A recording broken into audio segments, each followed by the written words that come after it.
Welcome back to BROJO Online Podcast. Today we're going to be talking about toxic masculinity. We're going to explore it from the angle of what does it mean and is it a necessary and helpful term? We're going to be trying to answer those questions today, as difficult as that might be.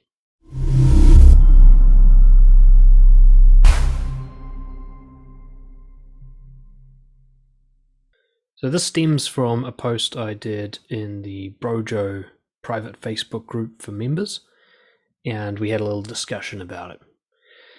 Here's how I originally phrased my post. I'm going to read that out for you guys, and then we're going to have a look at some of the responses. I'm going to have a look at the Wikipedia article about it and some of the definitions and everything, and we're going to try and answer these questions. What does it mean? Is it a helpful term? So here's what I wrote. By my calculation, this phrase does not make any sense. Toxic means poisonous, and I'm willing to stretch that definition to mean objectively harmful, but that's not actually what it means. And masculinity means traits or behaviors exclusive to males, which is also actually a term that doesn't make sense, but we'll get into that. So no matter how long I think about this, I cannot identify a single trait or behavior that is A, harmful and exclusive to males. So every harmful thing that a man can do, a woman can also do. Further, when you stretch the definition of masculinity to mean traits that are just more likely to be seen in men, even though this is not the dictionary definition, you open up another can of worms. Because for every toxic trait that's demonstrated by men, you can counterbalance it with a helpful trait. So, for example, men might be more likely to be physically violent, but they're also more likely to put their body on the line to protect others. And you can also identify this in women as well. And again, generalized, but with many exceptions. So women are more likely to use emotional manipulation on their peers, but they're also more likely to be nurturing of children. So by my calculation, while there are trends and likelihood imbalances in the genders as a large group, there really is no argument for the idea that men are more harmful than women. That has not been established in general. Especially not to the point of needing to single them out for special intervention in a way that we won't do with women, while painting women as helpless victims of men. And certainly not at an individual level, where measuring harmfulness must clearly be done on a case-by-case business basis. You can't judge an individual man by the group of men. All right? He could easily be an exception in any way. So if you're trying to work with an individual man, it doesn't help to think of him as all men. Just like it wouldn't help to think of an individual woman as all women. Simply put, if men are somehow more harmful in general than women, for which this has not been established, it doesn't help to approach the issue in this way because it can only be solved at an individual level. Telling a decent man to change his behavior simply because he's identified as being part of a harmful group is only going to confuse him, because he's already good. While the truly harmful men in this group simply aren't going to give a fuck anyway. So by attacking the whole group, you do absolutely nothing. The harmful people stay harmful, and the people who were decent now become confused and perhaps become less decent because they're scared to act. It seems much more likely that all humans are capable of any harmful trait you can think of, any harmful trait that any other human is capable of, and that gender is really a side distraction that doesn't need to be considered when it comes to trying to address these behaviors, particularly as they should be addressed on a case-by-case basis at an individual level. There's really no way to address them as a group. They've been trying to do this for many decades. Nothing's changed. Now, one of the first kind of challenges that came up, that was my post, and one of the first challenges that came up was an example of toxic masculinity being a description of how men are raised in a way that harms them. Our boys are raised into men. And that could be a way to use this phrase, like boys being told that they can't cry, for example. Or, any of those kinds of stereotypical cultural pressures that we put on men, on boys who later become men and suffer from those. But the question still becomes, does the term toxic masculinity actually help us? Does the addition of this made-up term bring any value to the situation, doesn't improve anything in the situation. Because we already have gender-neutral terms like shaming, emotional suppression or repression, bullying, bad parenting. We've already got terms to describe unhealthy emotional expression in any person. And these terms work just fine. They're enough for what we need to accomplish. If I'm working with a man as a therapist, I don't need the term toxic masculinity to do all the work that needs to be done. I never need to use that term. We don't lack any necessary language to identify and treat issues like this. So in order for us to add toxic masculinity to our repertoire, it must add value. For us to bother with it, it must be something valuable. And before we consider whether it does add value, we have to note that it must also add so much value that it overcomes any of the costs of using this term. Because make no mistake, this is a very powerful term to use. It's had a big impact, and a lot of that impact has been negative. So if we're going to use this term, it better be so good that it overrides its own negative impact. The cost of this term is shaming men for being masculine, right? The difficulty in interpreting this term, especially in figuring out who's a decent man and who isn't, who this applies to and who doesn't when it's being applied to all men, is that it ends up being commonly both used and interpreted as it's bad to be man. It's bad to be masculine. Whatever it was supposed to mean when it first came out is no longer how it's used or what it means. The use of this term tends to discourage men from engaging in all masculinity, including the healthy elements. Healthy masculine traits are necessary for our survival: responsibility, leadership, courage, risk-taking, honesty, all traits that women can live by as well, by the way, which is why the word masculine itself doesn't even really make sense. If it means specifically, like if the definition is behaviors and traits by men, it doesn't make sense because women can do them all. I like the word masculine, just like I like the word feminine to describe like the yin and yang of different traits, but there's really no need to attach biological sex to these because it doesn't really help or make sense, and there's so many exceptions. So my question becomes, why do we use it when we don't have to? And it causes more harm than it cures. For comparison, when I coach a woman who's been shamed into suppressing her anger, so that's a toxic femininity, you might say. She's been told to put on a smile and be nice around the boys. I can coach her towards being assertive, courageous, risk-taking, honest, a leader, by harnessing her anger, by using that force. And I never need to use the term toxic femininity to work with her. At no point does that term fill a space where nothing else will. It's a superfluous term and a harmful one because it shames her as a woman and it makes her a victim, where she doesn't need to be. If she wants to be assertive, she can't be thinking of herself as a victim. Right? She needs to be the boss of her own life. So why would I add a term like that to working with her? And I never have and probably never will. Now, let's go to Wikipedia. I'm not going to read the whole thing because anybody can look this up, but Wikipedia says the concept of toxic masculinity used in academic and media discussions of masculinity refers to certain cultural norms that are associated with harm to society and men themselves. Traditional stereotypes of men as socially dominant, along with related traits such as misogyny and homophobia, can be considered toxic due to their part in the promotion of violence, including sexual assault and domestic violence.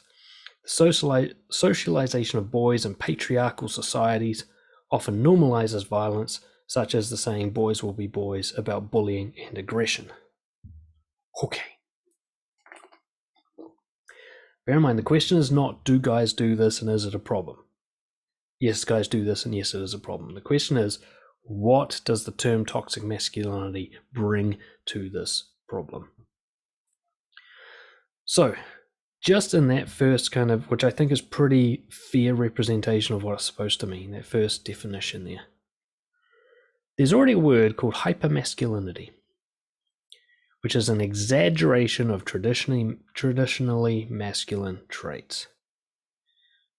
So, why don't we use that term when we describe someone being so assertive that they become aggressive? Or so much of a leader that they start to dominate and bully? Why don't we just use the term hypermasculinity? Why do we call it toxic? Because we don't say toxic hypermasculinity. We say toxic masculinity, which implies that masculinity neutrally by itself can be poisonous. Now, there's a lot in this that can be challenged directly. The idea that misogyny and homophobia are exclusive to males. No, they're not. So we can dismiss those. There are women who hate women, and there are women who hate gays. So we can dismiss that as masculine. All right. We're looking for something that's strictly for men. Okay? Not just mostly for men, but strictly for men. And also, the counters of this, misandry, for example, I think that's how you pronounce it, which is hating men. As we can see in the modern feminist movement, women are more than capable of that, and yet we don't use the term toxic femininity. Right? So why do we only have a term for one side of this? And why are we creating sides in the first place? How does that help? And then there's the idea that misogyny and homophobia promotes violence, sexual assault, and domestic violence. Looks like that makes sense on paper, but even that needs to be looked at. I've worked with criminal offenders, sexual abusers, guys who commit rape and sexual assault, many domestic violence abusers. And it would be an oversimplification to say that they're misogynistic or to say that they hate the people that they kill and hurt. It's not quite that clear cut. There are clear cases of that, for sure, but most of the time there's a lot more to it. There's a guy who can love women in general but be violent towards his partner. So the idea that traditional stereotypes of men is what causes them to behave badly doesn't quite make sense, because why do women behave badly if they're not subjected to the same traditional stereotype cultural upbringing? There are women who abuse their partners, male and female. There are women who commit sexual assault against both adults and children. There are women who are violent. And not so few of them that we can dismiss the stats, but there are prisons full of them. So the more likely story is that human beings can do bad behavior, not that men themselves are exclusive to this domain. And then, of course, the socialization of boys in patriarchal societies. The idea that we even live in a patriarchal society needs to be questioned. That whole patriarchy thing, based on the idea that all the CEOs and politicians are males, this top 1% of hyperachievers, while most homeless people are men, most people in prison are men, most people who commit suicide are men. We might be overrepresented at the top, but we're very much overrepresented at the bottom as well. So you could probably say it balances out. And you think you'll find in most homes, if you go into a normal family home, most of the decisions being made about how everyone lives in that home are by the matriarch. Not always, but I'd definitely put some money on there being a majority. This hasn't been studied in any way to confirm it, but based on huge amounts of anecdotal evidence, in my experience working with hundreds of clients and having thousands of people that I've had these conversations with, most of the time the woman runs the house. She may not be the breadwinner in every case, but she certainly decides how things are run. And that's what we call a matriarch. And I actually have no problem with that, and I think actually humans survive better in a matriarchy than they would in a patriarchy. In fact, I think if we really were in a patriarchy, we would all have killed each other by now. So, the idea that emotional repression and self-reliance and not, all the stuff that apparently we're raised to be, causes psychological problems, depression, stress, substance abuse disorders. Absolutely, that's true. It's also true in women. It's also true in people who are feminine. So, the idea that this is exclusive to men is so easily dismissed that you have to ask, why do we use the term masculinity? If masculine means exclusive to men. And that's the dictionary definition. That's what it means. And it's a weird definition because the only thing that we're able to come up with in our thread, when we're talking about what did men do that no women ever do, or so few ever do that it shouldn't count, the only thing we can figure out is rape via a penis. That's it. Anything else a man can do, a woman can do. In fact, that's very much the feminist motto, isn't it? So it's odd that they tend to be the ones that use this term. They say men only do these behaviors, and yet also women can do anything a man can do. And yet women can actually substitute the use of a penis in what can only be called rape. They can rape through emotional force. I myself have had sex under duress, you might say, where I've been emotionally manipulated into sex. I'm not traumatized by it, and I certainly wouldn't take it to court, but if the genders were reversed, I'd be able to get a conviction, for sure. I've been bullied into sex, you might say. So if that isn't rape, what is it exactly? And then, of course, there are women who actually do quite technical things to cause a man to get an erection and then have sex with him against his will, but that's quite rare, to be fair.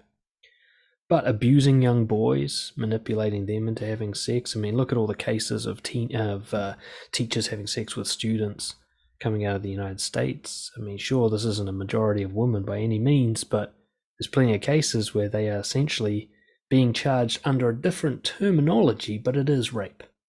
Statutory rape at the very least. So what we come down to is, and I challenge anybody listening to this, think of a single behavior or trait that is exclusive to men. Because if this is what toxic masculinity means, toxic behaviors that are exclusive to men, then really what we're talking about is rape with a penis, and we've already got a term for that. We don't need an extra term that shames all masculinity. We've got the term rape. Now, I wanted to look this up. I'm going to look it up right now. Stats, how many men commit rape? Let's see what comes up in the totally reliable thing here. By the way, a CDC study in the US found that 1 in 70 men have been raped. So the idea that women are the only ones who are victims of rape is not true. In fact, when you take into account the amount of men that are raped in prison and you do an extrapolation guess as to how much that goes underreported, there's a real case to be made for the likelihood that maybe men get raped as much as women do. But they are far less likely to report it or mention it to anybody. And that's what makes it impossible to actually measure. But it's long been held as a belief that women get raped more than men because men are rapists. But men also rape other men and little boys.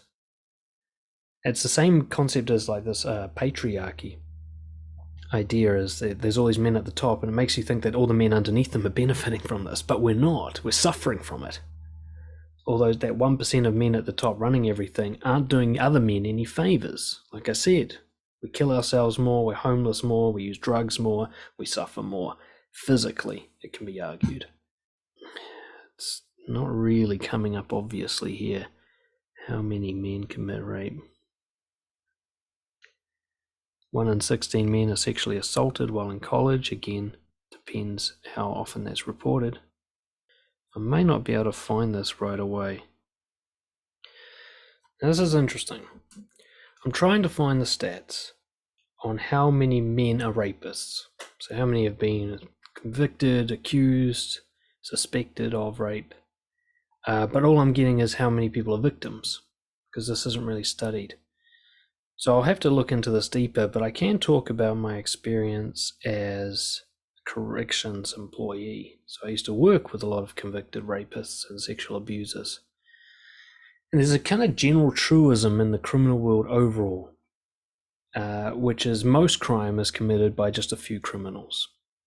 So there isn't like an even spread amongst all the people who commit crime. Most people who commit crimes, they do it once or twice and they never do it again, in terms of their conviction rate.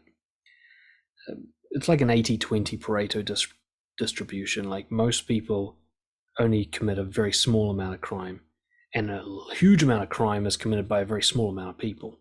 So the serial offenders, as we call them, or career criminals, do most of the damage.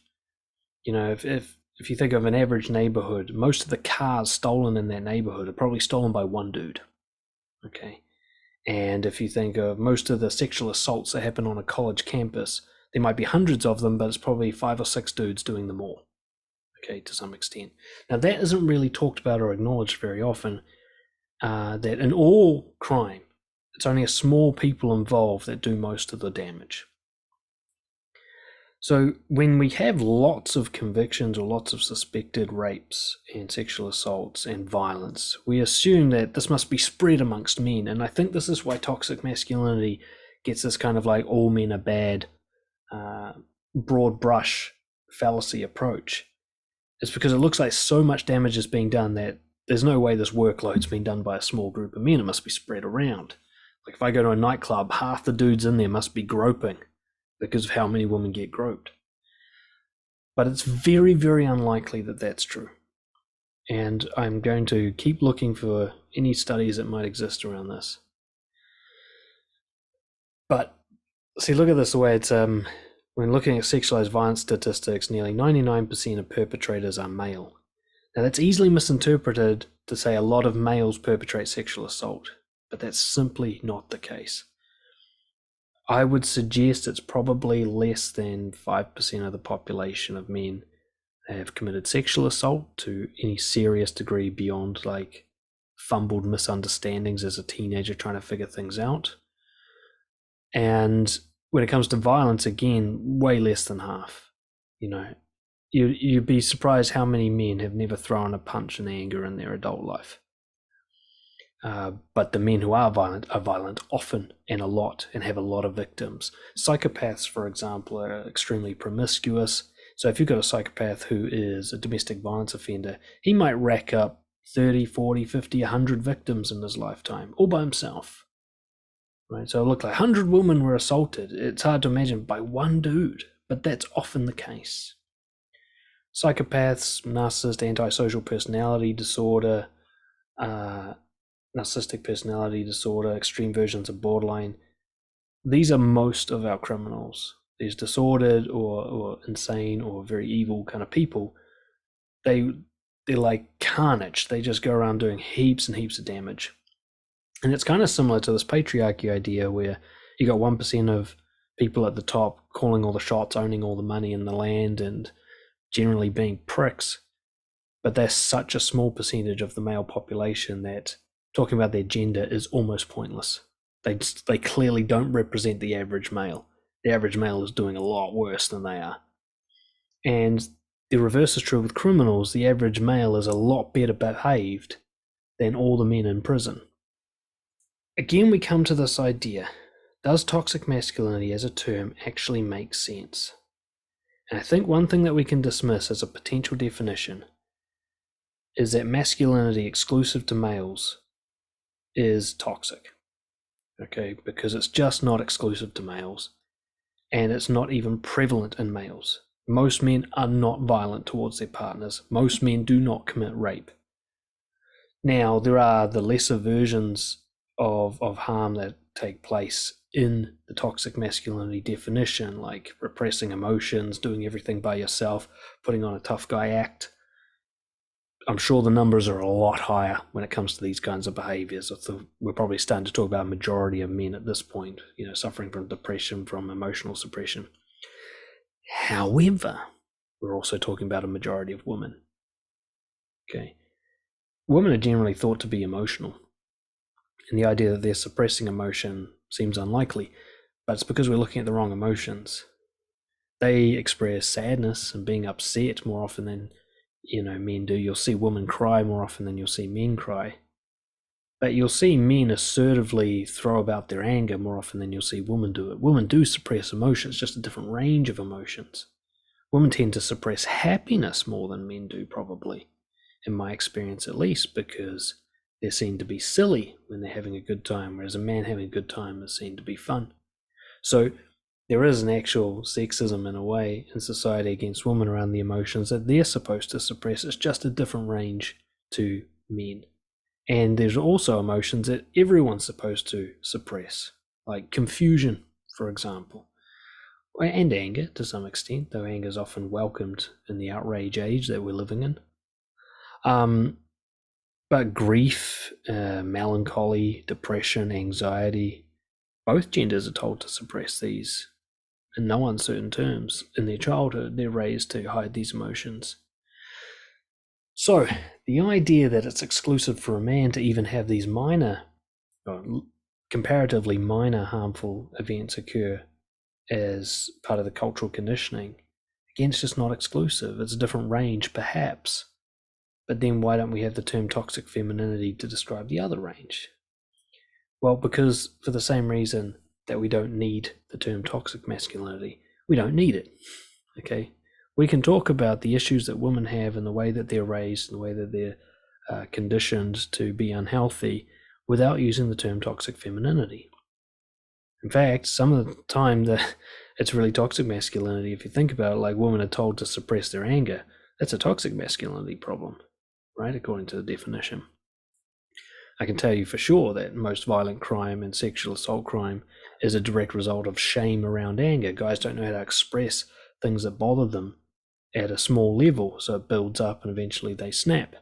That is pretty much the most accurate description I can give you for most violent and sexual offending, is this build-up of anger where the person snaps. Like a guy who's domestic violence offender, it isn't like as soon as he gets a little bit pissed off, he beats his wife. He holds it in. Days, weeks, maybe he's been holding it in for years, and then there's always the straw that breaks his back. I'm not talking about the psychopaths that use instrumental anger, like they're pretending to be angry, but actually they just love using violence. But the guys who can't control their fists, right? There's a build-up to that. They actually hold in a lot of anger before that happens, and it's actually the holding in of anger that's the problem.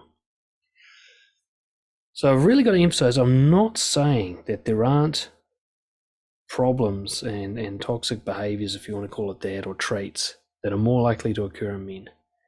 What I'm trying to say is that they're not exclusive to men, and that there's no additional benefit in bringing in the term toxic masculinity. Now, we can just use a term that's neutral, like if toxic masculinity doesn't do any good, but it also doesn't do any harm, fuck it, you can use it, right? But that's the problem, is it does do harm. Since the invention of this term, ironically by a male advocate group, but quickly usurped by radical left feminists and man haters in general, the damage it's done to men who are already confused about what it means to be a man, to not really be sure what it means to be a man, to have a quite biased upbringing around it of all these behaviors that are toxic but aren't masculinity. Right? Violence isn't honesty, is it? Violence is just violence. We've already got a name for that. Honesty is honesty. So honesty is masculine, violence is violence. We don't need to attach masculine to it, because a woman can be violent, a horse can be violent. It doesn't make a difference. Where was I going with that shit? So you got this boy, he's confused about what it means to be a man. He wants to know what it means to be a man. He wants to, in some vague, general, unarticulated way, he wants to be a healthy man or a confident man or a successful man. And he hears this term, toxic masculinity. Nobody sits him down to explain exactly what it means, because it seems like no matter what masculine trait you talk about, this term comes up. If a guy's a leader at a company, he's using microaggressions. If a guy's sitting comfortably on a bus, he's manspreading. It doesn't matter what a guy does that's toxic, apparently. The guy can't even fucking exist without causing offense to somebody. And so this term, toxic masculinity, starts to mean it's bad to be a man. Now, for a kid who doesn't even know what being a man is, and he already finds out that it's bad, it's like walking on eggshells. He doesn't even know where to start, because he doesn't even know the definition of masculinity to begin with. Very few people actually have some sort of working, healthy, practical definition of masculinity. He's already had enough cultural conditioning to be worried about being too feminine. Now he's got to worry about being masculine as well. What do you think happens to a guy who's scared to be feminine and scared to be masculine? Well, he takes the middle ground, doesn't he? Passive. He goes for neither. And what we are looking at today is a generation of passive men. That's what we've got. That's what nice ghost syndrome is, my specialty. I absolutely strongly suspect that more than 50% of males would qualify as having nice guy syndrome. It is this inability to either give or receive. You can't be masculine, you can't be feminine. You can't be yin, you can't be yang. You can't be strong, you can't be soft. You can't be anything. You must be this ghost that walks this impossible line in the middle, trying not to offend anybody, clearly not succeeding at that, but at least reducing the amount that it happens, and basically being fucking miserable his entire life. Without realizing that no matter what you've got between your legs, you need a balance of masculine and feminine traits to have a healthy life. It's as simple as that. There's no such thing as toxic masculine. There's no such thing as toxic feminine. The only thing that's toxic is not being enough of either. That's the only thing that's harmful. Masculine traits, right? Honesty, courage, assertiveness, leadership, responsibility. Feminine traits, right? Nurturing, empathetic, intuitive, respectful, acceptance. Nobody could survive with only one of these packages. If you're all masculine, you can't heal, you can't connect. If you're all feminine, you can't move forward, you can't stand up for yourself. You clearly need a combination. Now, you don't need a 50-50 balance necessarily. Your personality will probably lean one way more than the other. And generally, this is why I really support like long-term relationships as a healthy goal in life, because usually you got to find someone to help balance you out. Like I tend to be more masculine than feminine. My wife is more feminine than masculine. Together, we're healthier than we are apart. I think that's kind of a great setup, great design, really. So we can have strong masculinity in our relationship and strong femininity, but it's not possible really for one person to be both. So we have to do it as a pair, just like a team can often get more done than an individual can, because you can have specialists that work together without having to be generalists. Toxic masculinity as a term, like there's already some criticism of this I found on Wikipedia, and the funny thing is it's really emphasized that the conservatives and the alt-right are the main critics of this, which kind of undermines the criticism of it. It says that this is a political thing, that this is, the extremely harmful men don't want you to call them out as extremely harmful. That's really the underlying kind of subtext to this, isn't it? Well, I'm definitely not alt-right. I'm left-leaning, but I'm not radical left. I'm certainly not conservative. If I was to be in government, most of my policies would be left. So I'm criticizing this. Does that mean I'm alt-right? But the criticisms are essentially that it constitutes a broad attack on masculinity, that very common inherent male characteristics, achievement, adventure, risk, these are all traits that are not inherently wrong or harmful. It depends how they're used. And that a proper understanding of traditional masculinity rejects harmful extremes. Like, for example, it's said to just broad brush that it's bad to be violent, right? We need to be careful with that kind of broad brush approach. You're going to want someone who's violent if you get attacked by another violent person, right? You know who's going to save you from being raped? A violent person. Right? I've worked with rapists. You don't talk them out of it, right? You kick them into a wall, right? You got to understand that there will always be psychopaths. There will always be people, both men and women, who are more than happy to harm you. We're never going to breed that trait out of humanity. There's always going to be these people. It's like that wolf-sheepdog analogy. There's the sheep, the generally nice, decent people who try not to harm anyone, and they're the majority. And then there are the wolves who try to eat the sheep.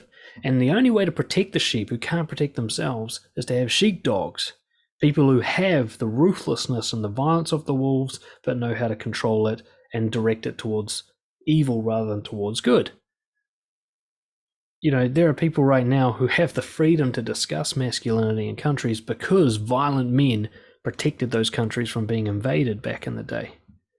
The language you speak right now is a direct result of a violent man running towards bullets so that you could maintain your cultural heritage. So you got to understand, violent men have protected you your entire life. Violent women. We have women in our armed forces. We have women in the police. Without them, we are left unprotected. The sheep will be overrun by the wolves. There will always be wolves.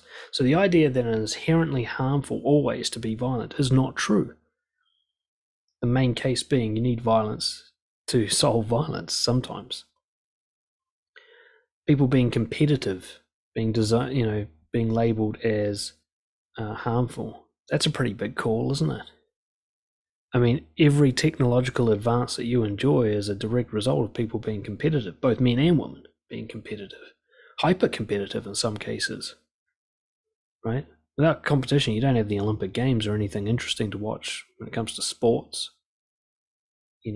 They're hyper-competitive people. People are willing to die to win, and they contribute to our society. Now, it's not to say that they're always helpful. There are harmful versions of competition. I mean, climate change is a great example of competition being prioritized over sustainability. But that's the thing, it's just not all the time that it's bad. I think it was Andrea Whaling, who's actually identifies as a feminist. Her criticism was my favorite. She argues that instructing men to practice healthy masculinity dismisses androgyny and adopting aspects of femininity as valid options for men, thereby perpetuating gender binaries and privileging masculinity over femininity. So the term toxic masculinity itself undermines feminism, if nothing else, because it dismisses certain traditional masculine traits that are appropriate in some situations, and also doesn't really emphasize that combination of masculinity and femininity is what any healthy male should be looking to achieve. She also says it really undermines the socio-political setting that a man is in. Simply put, like I said, most crime is committed by most criminals. Another little saying we had was 5% of families commit 50% of crime. What we found is that there are criminal organizations and families that do most of the damage. So gangs and crime families commit most crimes. Individual, like lone wolf criminals, are quite rare, actually. Most of them are part of organizations and groups. And there's actually like biological families that are pretty much responsible for most of the crime in your area at any given time. So if a man is raised in a violent family, that's the reason he's violent. It's not about being a man. It's about being in a situation where violence is prevalent. I went to a pretty violent school and there was a lot of violence there because there was a lot of violence there. Women and men, or girls and boys, were scrapping all the time. It was a violent area that we grew up in. It was a violent culture. Believe it or not, New Zealand culture in general is actually quite violent. So this probably has more effect than how someone is raised to be a boy, right? You can raise a boy to think, hide your feelings and don't cry, but he won't end up violent necessarily. But he goes to high school and it's either like beat or be beaten, then he's going to end up violent. Okay, and that's not necessarily because of the way people are raised. Now, one of the critiques that came up in the thread that we were talking about was there might be a spectrum of masculinity, and then when you get to the extreme end, it becomes what you'd call toxic, which is maybe a fair way to describe what toxic masculinity is. But I compared that with the term health, as in physical health. There's a spectrum of health, but at no point are you too healthy, right? There's no such thing as too healthy. You can't be toxically healthy. That's a oxymoron, right? And I'm saying toxic masculinity is exactly the same. The spectrum of masculinity at the far end is as healthy as a masculine person can be. Very honest, very courageous, very assertive, very respectful, very responsible, as much as possible. Zero harm done, basically. If we get into stuff that's like violence, we're not talking about assertiveness anymore. See, assertiveness, for example, a classic masculine trait that's often identified as toxic or leading to toxic, is simply standing your ground. That's all assertiveness is. It's holding the line, saying, I will not tolerate this, I don't agree with you, this is enough, stop it. That's assertiveness. Now, if I cross the line into your realm and start trying to control your behavior, that's aggression. All right, I'm now not just holding the line. I'm trying to move the line forward. I'm trying to dominate. I'm trying to invade someone else's area. That's aggression. It's a completely different thing to assertiveness. Assertiveness stands still. Aggression moves forward. So I can be completely assertive all the time without ever trying to change anybody else. In fact, that is assertiveness.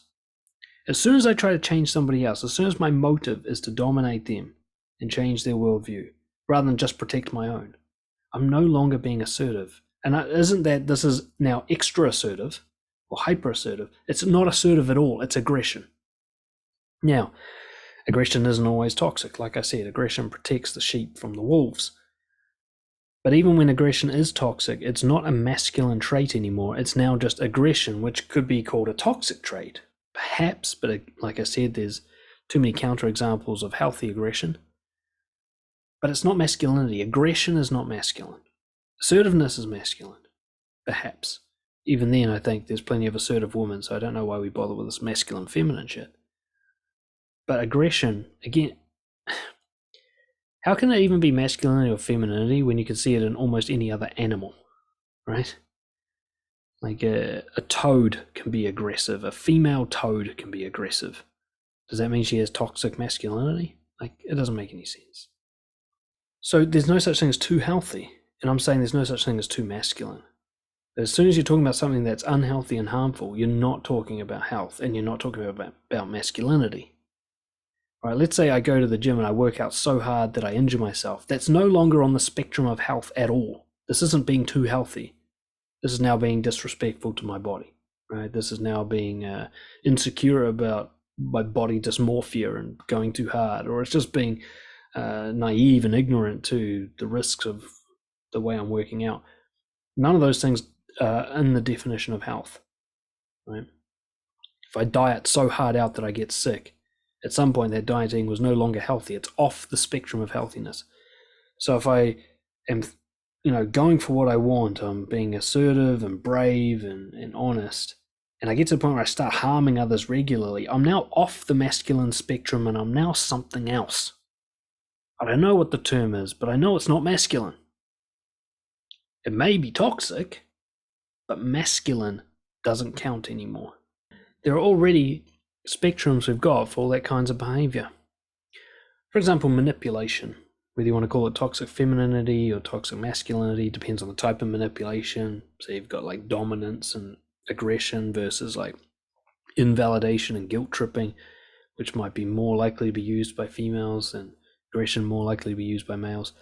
Psychopathy is already a spectrum that exists, right? Machiavellianism is already a spectrum that exists. Ruthlessness is already a spectrum that exists. We've already got terms for these kinds of behavior, and we've got like markers for when they're harmful versus when they're helpful. We don't need the term toxic masculinity to talk about any of those kinds of behaviors. We've already got them. We've already got a term. So like I said, the term has to be more helpful than it is harmful for us to bother using it. And the fact that I'm absolutely convinced that it causes a lot of harm, the toxic masculinity term, I think it needs to be dismissed immediately. I think whatever, it had good intentions. Like I said, originally it was a men's advocates group that came up with it, and they were trying to talk about guys are being raised with this really fucked up version of what it means to be a man. We need to give that a name, and they gave it a name. And if that's what it had stayed as, if it had been this compassionate term that said, look, you've been raised wrong, right? We're going to compare toxic masculinity to healthy masculinity. We're going to help you figure out the difference. That might have been a workable term, but that's not how it's being used. That's not how it's commonly applied. It's commonly being used to say that any form of masculinity is somehow harmful. Do you remember that Gillette ad? Oh, it was a terrible fucking ad. But there's this key moment in the ad where a guy sees a girl that he's attracted to and he's like, ooh. And he goes to go talk to her, and his friend, a black man, of course, stops him, right? So it was one of the most woke things I've ever seen filmed in my life. Now, what it implies is that guy going to talk to that girl is harmful.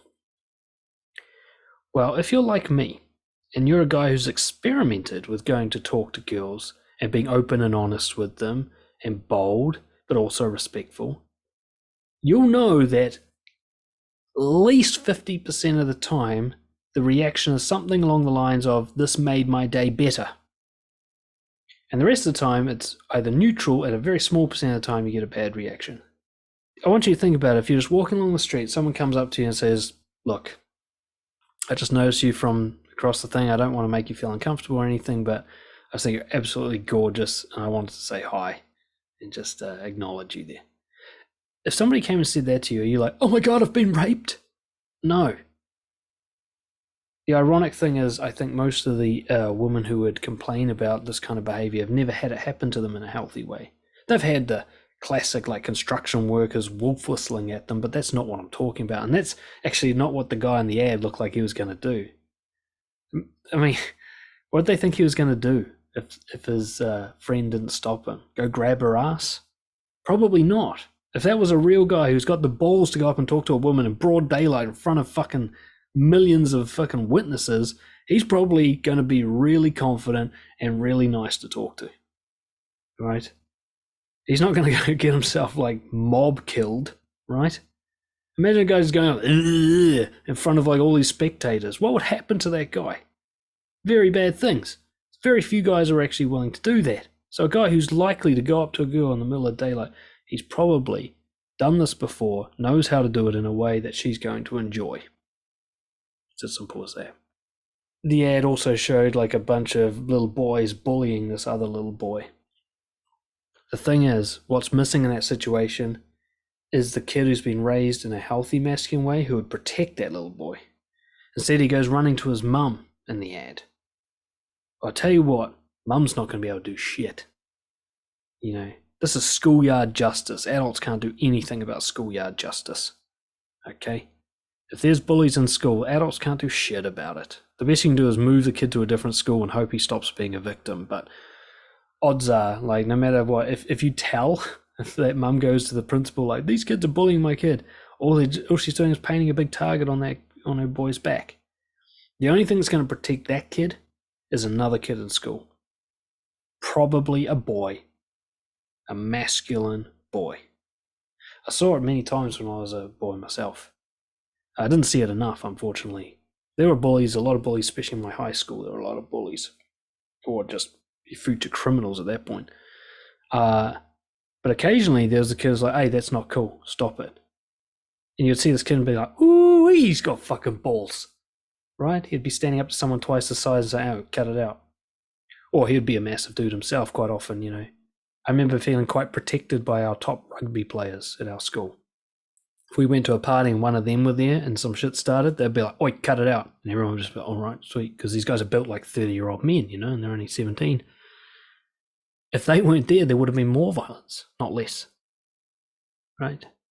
We were protected by masculinity. We weren't hurt by it. The people who hurt us, the bullies, they weren't masculine, they were insecure about their masculinity.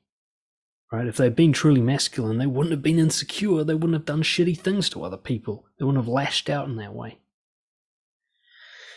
Anyway, this has been probably a pretty disconnected series of rants.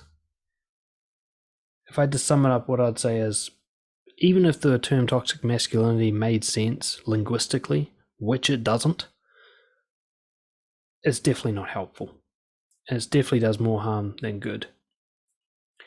And it prevents us, actually, from using the one thing that's really going to solve all the classic issues that boys and men face growing up that cause them to be depressed and suicidal and violent even.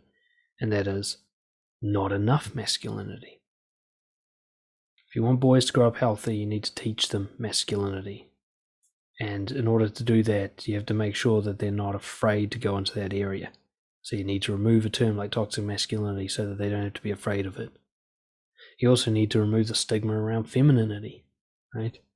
See, all the best men I know, they'll stand up for you, but they'll also care for you, all right? They can be hard and soft.